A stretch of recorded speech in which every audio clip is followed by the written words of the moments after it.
Good morning, everybody. It's another episode of Intellectually Honest, unedited, uncut. We're going to get right into it. Lonzo Ball will never be good enough. Lonzo Ball will never be good enough. Watching him this preseason, seeing everything that he's been doing, seeing the energy that he has on defense, seeing the effect on the game that he's been having,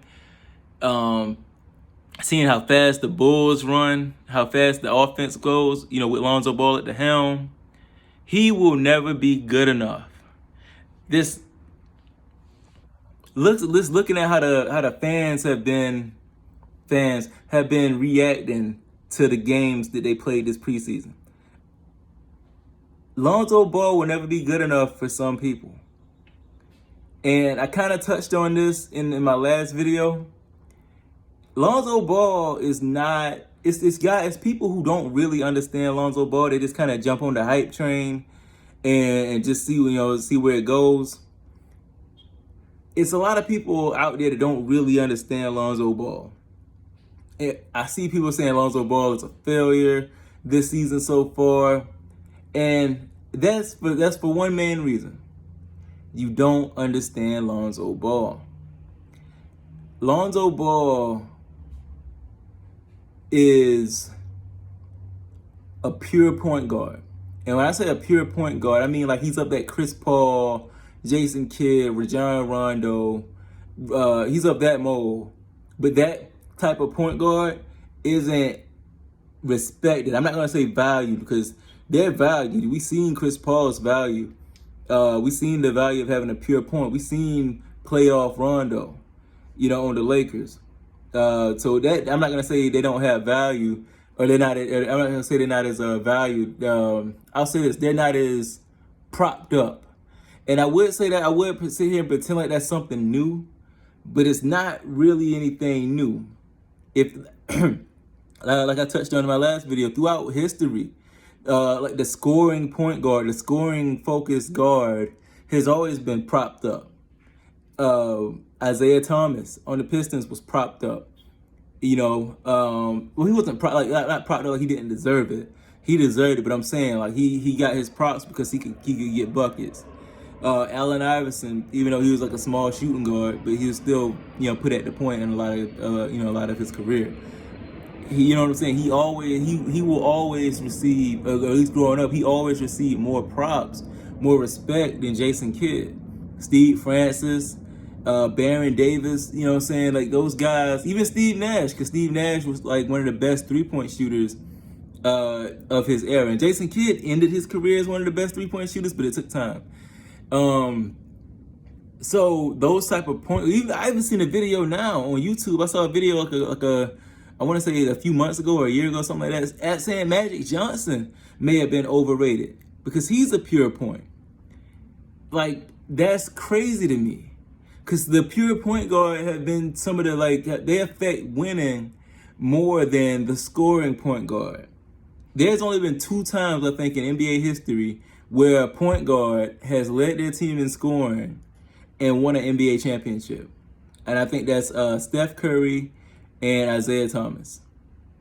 Twice. In the NBA's long history has the scoring point guard won a championship as the leading scorer on the team. It just doesn't happen. Like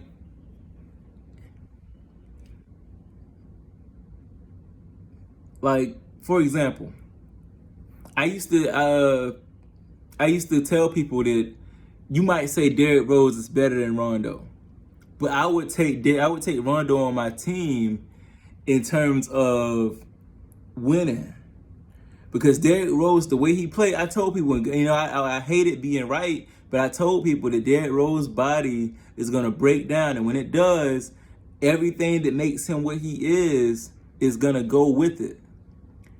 And I said, because this is the thing, Rondo and Derrick Rose both tore their ACLs, but Rondo was still able to be Rondo. The reason being is because Rondo's game was up here.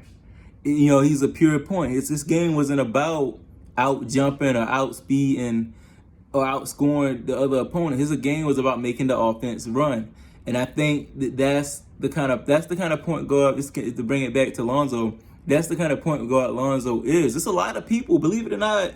Like, I know people in the ballverse, like, we're aware for the most part of what kind of player Lonzo is, but there's a lot of people who have just gotten tapped into Lonzo Ball. All they know is LeVar. All they know is whatever, Steph Curry with a 40-inch vertical, whatever that's about, and they don't really understand Lonzo's game.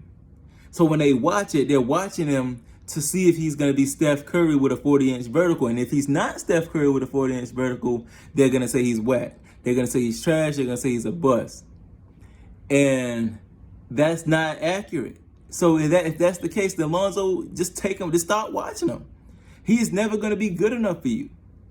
If you're that kind of fan, if that's your expectation for Lonzo, then just stop watching him. He's never going to be good enough for you. You know, that's just what it is, bro. Because I don't know how anybody can watch Lonzo Ball. I watched Lonzo Ball's rookie year, and Lonzo Ball's rookie year was not a failure. He couldn't shoot, but the man averaged 10, 7, and 7 as a rookie. Stop it, man. Like that is incredible to me. This guy, I knew watching him in college, I was like, all right, well, in the league, he's not going to be a scorer. I knew that from the jump. Like, on draft night, I forget this guy's name. I have to go back and watch that draft again. But the guy said he's basically Jason Kidd. He's basically Jason Kidd. You know, I don't know what else. Like, but people will listen to LeVar or YouTubers, and they'll base their opinion about Lonzo on that, as opposed to listening to the experts telling you what this guy is. You know what I'm saying? Like, people always say, oh, who listens? Like, why would you credit LeVar? What kind of credibility does LeVar have? He's just the dad. Yet, when it's time to talk about Lonzo, they always reference LeVar and all the hype. You know what I'm saying? Why you keep referencing a guy if he has no credibility? You know what I'm saying? All that in the effort to tear down Lonzo. But if you really look at Lonzo and the kind of player he is, the kind of player he was projected to be, the kind of player he really always has been. Yeah, of course he scored more in high school. He's bigger and faster than everybody, whatever. But I'm talking about, if you look at the player he was in UCLA and the player he was in Summer League, Lakers, he is a pure point. And that's why he wasn't happy last year, because he wasn't allowed to do that. They was trying to make him Kyle Korver. He was not that. He is not that. Lonzo Ball is a pure point. You judge him on the effectiveness and the fluidity of the offense and the production of the players around him. How much better is he making these guys? You know what I'm saying? That's something that a lot of people who are just tapped in, a lot of people who hate on Lonzo, that's something that they just can't grasp. And they think that's the difference between Lonzo and LaMelo. That doesn't make LaMelo better. That just makes them different. I know they're brothers. I know they're both 6'6". I know that they both can pass the ball really well. I get, but that is their play styles. Their mentality is different. LaMelo's a scorer with passing ability. Lonzo is a playmaker, a facilitator who can get hot and score on any given night. They're out there. They're in their minds. They have two different objectives to complete on the court. Lonzo wants to push the pace, get everybody running, and maximize the talent around him. LaMelo wants to get buckets. You know, so their skill sets lend itself to their mindset. You know, and that's something that just a lot of people just can't seem to grasp for whatever reason. You know what I'm saying? That's something that a lot of people just can't seem to grasp for whatever reason. So, you know, I just wanted to get this energy off real quick. You know, the season is upon us.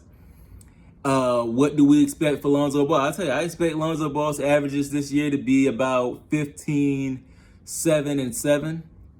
To be perfectly honest with you, but I expect the Bulls to be completely different. I expect them to be a top 5 seed in the East.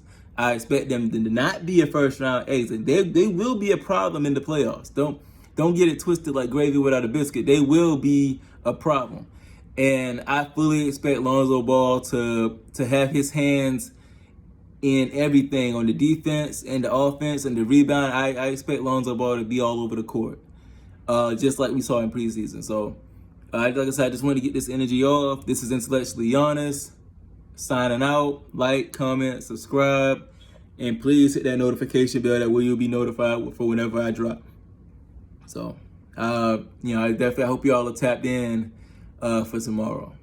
And really tonight, man, it's NBA. So, like I said, like, comment, subscribe, and hit the notification bell.